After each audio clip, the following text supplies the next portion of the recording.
So let's take a look at lesson 2 in unit 2 of 6th grade math. We're moving from words to describe ratios in lesson 1 to diagrams in lesson 2.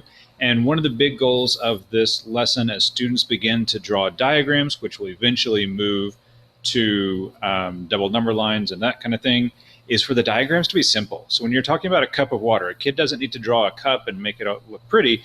Just a box, an X, something to represent that. Simplicity and efficiency is one of the things we want to pull out of the kids in this lesson.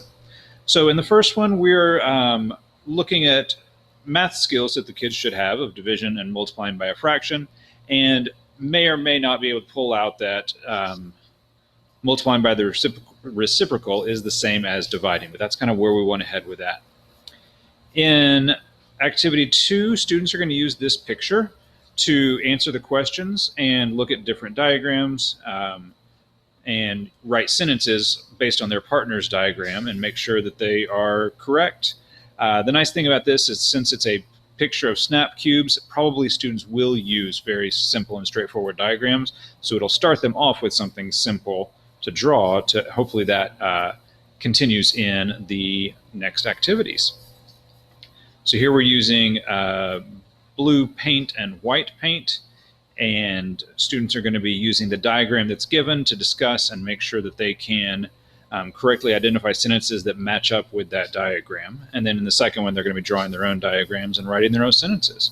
So you can see we're really just focusing on adding in that diagram piece.